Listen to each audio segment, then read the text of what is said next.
Hey everyone, today on Big Al Books, I'm here to do the mid-year book freakout tag. The Booktube classic with the overly dramatic title, but with some great questions that allow you to reflect on your year in reading so far, kind of taking stock of what the hits and misses of the year have been, and thinking about what you're looking forward to reading the most in the second half of the year. So I was kindly tagged to do this by Alex over at What Page Are You On? And if I get my timing right, I'm hoping that this video will be dropping on June the 22nd, which I believe is the summer solstice this year, or midsummer for my friends in Scandinavia. So I think this is a perfect time of year to see how the first half of the year has been. So question number one cuts right to the chase, and it asks you, what is the best book you have read so far this year? And for me, it was a pretty easy decision. I have to go with Les Miserables by Victor Hugo. If you've been following my channel throughout the month of March, you're probably sick of hearing me talk about this book, since it was my pick for the March of the Mammoths readathon, since it is a giant book. It was not always smooth sailing reading this book. There were definitely some infuriating choices that Victor Hugo makes with the storytelling, but still, by the end of it, I was able to forgive Les Mis of all of its flaws because I formed such an intense emotional bond with characters in this book and the situation that they were in. So there was just a rich emotional payoff in this book. Plus, I loved learning more about this historical time period. Les Mis ended up delivering everything that I look for in a truly great novel. And I think that there's just something so special about having experienced this story in its totality for the first time this year. So I had to put this as my favorite read because it was such a memorable reading experience. However, I do have to mention another French classic that is coming in a very close second, and that is Cousin Bette by Honoré de Balzac. It's funny because this book is kind of the opposite of Les Mis, where Les Mis is just like this very grand, majestic, important story, where on the other hand, Cousin Bette is this sordid revenge tale. So many of the characters in this are just incredibly selfish and super villainous, so it's definitely not as noble as Les Mis, but it was a lot more fun, so I definitely have to shout this one out as well. Question number two is best sequel you've read so far this year. I'm gonna go with Celia's Song by Lee Maracle. It's not like a direct sequel in a series or anything, but this book takes some characters that we originally met in a Lee Maracle novel named Ravensong and shows what they're up to many years into the future. And Ravensong was one of my favorite books of 2017, so it was so cool to actually return back to that world and some of those characters later in their lives. Particularly, there's this one character named Celia. We meet her in Ravensong and we just see that she's kind of this strange, weird young girl who is able to have these visions into the past, and she has these like haunting visions of first contact where these European settlers are coming up onto the beach. I found it strange that Ravensong introduced a character with these kind of mystical visions, but then didn't really do much with her. So it was great to actually see her character more fleshed out into this novel. We are really immersed in a lot of Celia's visions and kind of what the purpose of these visions are and whether that trait has been passed down to some other members in the family. Not only was it enjoyable to return back to these characters and the Stolo village where they live, but it was great to see how Lee Maracle has developed as a writer over the years, because this definitely seems like a powerful artistic statement, and she really seems like she's writing at the top of her game in this book. So this was a really rewarding world to return back to, and I'm so glad I picked this one up. Question number three is new release you haven't read yet but want to. I've been trying to be better this year about not buying a new release unless I'm going to read it right away, but I do have two to show you here. The first one is Meander, Spiral, Explode by Jane Allison. And this is a work of literary criticism. I believe she's going to be arguing that for far too long, critics and scholars have been valuing the dramatic arc as the best way to structure your literary work, but I think she's going to be exploring some other patterns that you can use that have more parallels to phenomenon found in the natural world. So it sounds like a cool book, and I think she's going to give lots of examples of books that are telling these stories in different ways. So I think this has the potential to be a really fascinating read that could allow me to think about books differently in the future. And the second new release that I have, I think this came out at the end of 2018, but I have been avoiding it. And that is The End by Karl Ove Knausgaard. This is the last book in his My Struggle series, and it is so long. I think it's about 1,135 pages. And the thing with this series is I thought it started out strong. I really liked how he brought in all this personal drama from his real life and wrote about it in this raw and unfiltered way. So I really enjoyed books 1 and 2, but I feel like the series has just been going downhill as it's been continuing, but for some reason I've just kept up with it, and now I feel like I have to finish what I've started. So if this doesn't end well, I feel like I'm going to be mad at myself for reading so much of this man's work. So I'm hoping that this one's more of a return to form. I am super concerned though. I have heard that there is some 100 plus page essay on Hitler contained in here, so it doesn't bode well, but I feel like I'm going to have to power through this summer to just get this finished. Question number 4 is most anticipated release for the second half of the year. I really haven't been following new releases that closely, so I don't have anything that I have this burning desire to read that I know of yet, but there is one memoir that I'm interested in checking out, and that's called In My Own Moccasins, A Memoir of Resilience by Helen Knott. And I don't usually love memoirs, but I do love reading nonfiction by Indigenous authors, and she is an author who recently won a New Emerging Artists Prize. Also, so many of my favorite Indigenous authors have already blurbed this book, so I'm always excited to give a new upcoming Indigenous voice a chance, so I'm looking forward to trying this memoir. Question number 5 is biggest disappointment, and I'm going to go with The Luminaries by Eleanor Catton.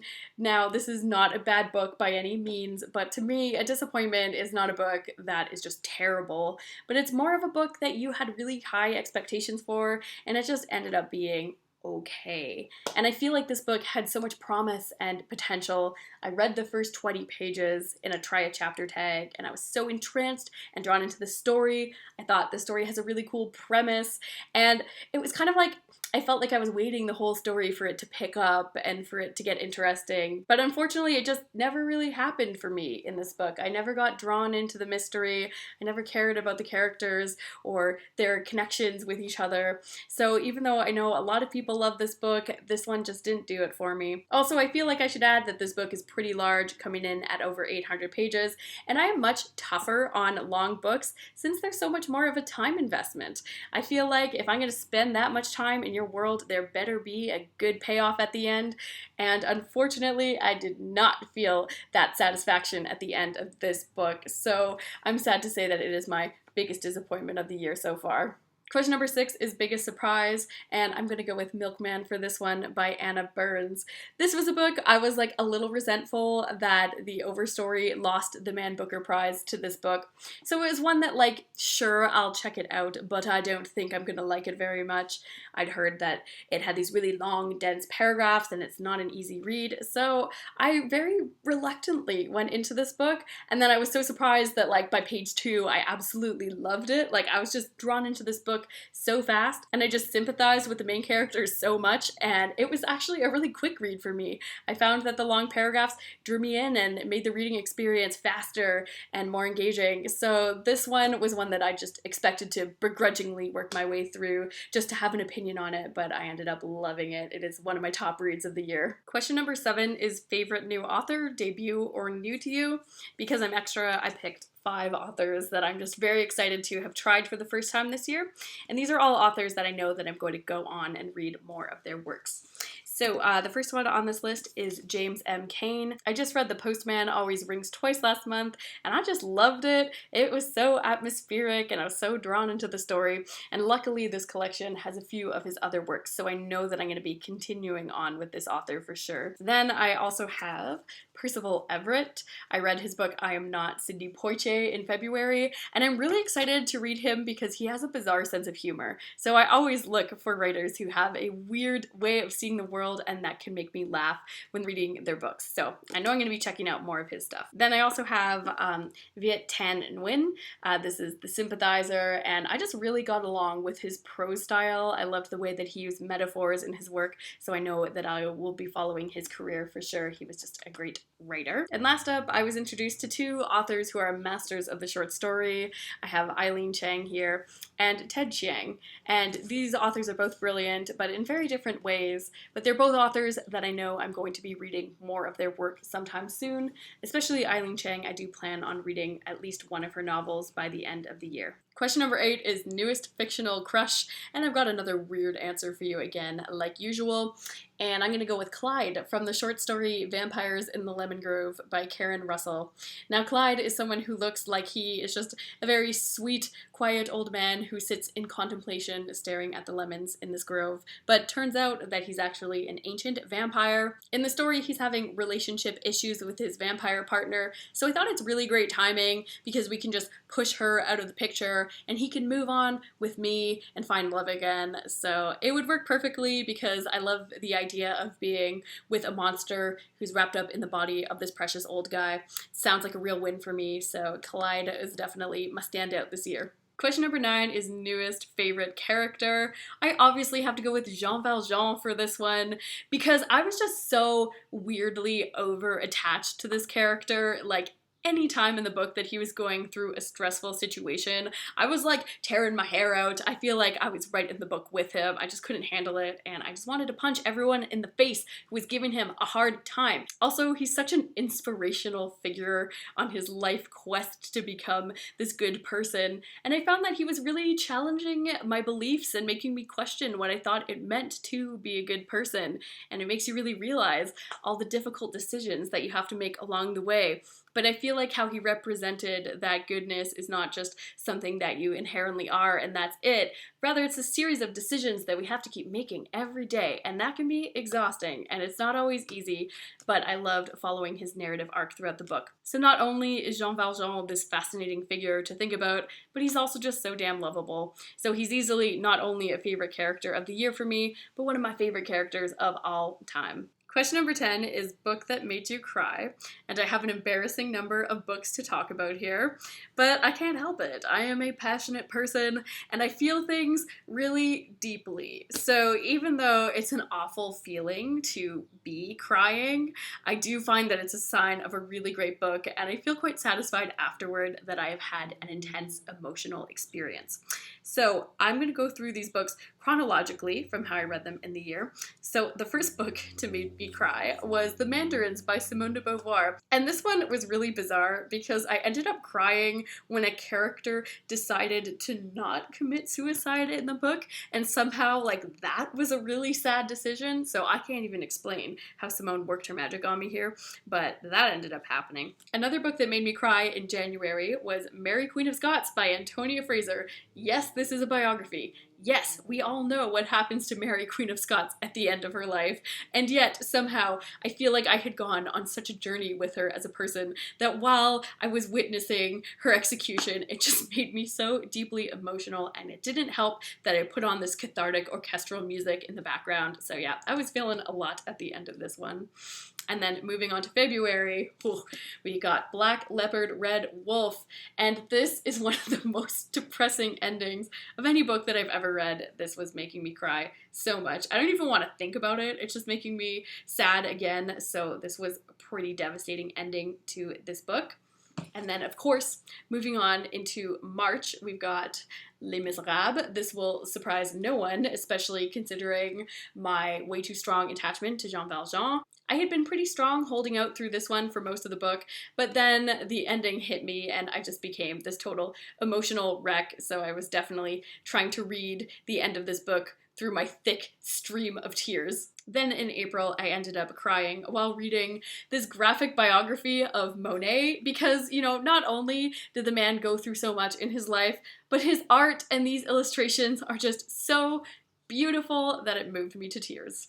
And lastly, as a bonus pick, I have Cousin Bette because this book made me cry with laughter. Like, I thought the beginning of this book was so funny that I actually couldn't handle it, and I think my boyfriend thought it was crazy because I was just laughing and like crying on the couch while he was playing a video game. But this book just starts off so hot. Like, this character comes in and he's just like way too intense and he wants to ruin this lady's life and he just goes for it, and I wasn't prepared for it and I loved it so much. So to transition into question 11, books that make you happy, I could definitely use Cousin Bette for this one as well, because I just love revenge tales with wicked characters, so I was just gleefully turning the pages through this one. But I did also want to mention some of the graphic novels that I read. Graphic novels are usually a good way to keep me happy because I like looking at pictures and I like seeing artwork that has weird faces. So these are two that I have that really delivered on that front. The first one is 100 Nights of Hero. I think I mentioned in my wrap up how this book just made me feel like I was reading a picture book, like a story before bed, like when I was a kid. So this was just one of those books that just made me feel really happy. Like I was really excited before I was going to bed when I knew I'd get to read some stories from here. So this definitely brought a lot of joy into my life. And I also want to mention a recent read for me, and that was Wendy by Walter Scott. This is about a girl named Wendy who really wants to make it as an artist, but she has no work ethic and the worst group of pretentious partying friends in Montreal. So this book was just hilarious because Wendy is a total hot mess, and also this book is just full of characters making ridiculous weird faces all the time, and that just brought me so much joy. In fact, I liked this so much that while I was only on page 30 of this, I went on my phone and impulse ordered another collection of Wendy tales. So this one made me really happy in like an absurd, ridiculous kind of way. Question number 12 is favorite book to film adaptation you saw this year, and I don't think I've seen any movies so far this year that were based on books. I haven't really seen that many movies in general. I was actually going to try to see the movie version of Lords of Chaos. This is a non-fiction book that takes a look at the very dramatic black metal scene in Norway, but I actually ended up going to my local movie theater. I bought my ticket, I sat down in my seat, and then it turned out that the projector was broken, so they canceled the screening and I never ended up seeing this. So I did try. However, if TV shows are allowed to count, I have slowly been working my way through the newer BBC adaptations of Sherlock Holmes. I did finally just get to watch the episode based on the Hounds of the Baskervilles, which was really cool to get to see the Moors, and they really updated the story and took it to the present in a really fascinating way. So I think the show is doing a great job of borrowing some ideas from the original books and stories, but modernizing them and making them a bit more complex. So I have been having a lot of fun following that show, even though I'm so slow when it comes to watching TV, and I still haven't finished it, even though there were only 9 episodes. Question number 13 is favorite review you've written this year, or the Booktube version is favorite video you've done this year. And I'd have to say the video that I had the most fun making was definitely my 24-hour readathon thing that I tried to do during March of the Mammoths, because I had never attempted to try to just read as much as I humanly could in 24 hours, and it was intense, but it was also really cool. And I'm hoping to try again with another 24-hour readathon in the summer, so let me know if you'd be interested in doing that, because I had fun and I'd like to try it again. Question number 14 is most beautiful book you've bought or received so far this year, and I really treasure this copy of The Clown that I found at the used bookstore the other week. Total cover buy for me. But also there's a poetry collection that was an actual cover buy for me, and that one was Brute, Poems by Emily Skaya. I just love this whole thing that's going on. It's like the Moors and like a beast with a hand going in its mouth. So intrigued. I hope the poems can live up to this beautiful cover. Question number 15 is what books do you need to read by the end of the year? I am hoping to get around to some Shakespeare this summer. The theater company that I live relatively close to is putting on The Merry Wives of Windsor this summer, and I did love reading about Falstaff last summer, so I'm looking forward to seeing what mischief he's getting up to in this play. And then also I am planning on rereading Hamlet this summer because I've just recently found out that I am most likely teaching some sections of grade 12 English next year. So this is exciting. For the first time in my life, I won't be teaching Romeo and Juliet as the Shakespeare play. So I'm excited to leave that world, but I've never studied Hamlet before formally. So I feel like I really have to delve back into this play and learn it inside and out before I'm gonna feel comfortable teaching it. But I am really looking forward to teaching this play. It is so weird and I love it a lot. So that's it for my mid-year book freakout of 2019. As for tagging people, it always seems weird at this point in the year since so many people have already released their version of this tag, but if you are a procrastinator like me, there is still a good week left before the halfway point of the year, so please try out this tag if you haven't already. I would also like to specifically tag Dan from the Weird Book Book Club. He recently tagged me in his Shameless book tag, which was a new original tag. It's very unique unique and thought-provoking, and once I get my life back, I would really like to film a response to that tag. So if you're watching my channel, chances are you would probably really enjoy the content that Dan is putting out over at the Weird Book Book Club. So if you're looking for someone new on the scene who's shaking things up a bit, please check out the Weird Book Book Club. So that's it for me today. Please let me know what your top reads of 2019 have been so far, because I'm still looking for inspiration to put together my summer TBR. So thanks so much for watching, and happy midsummer!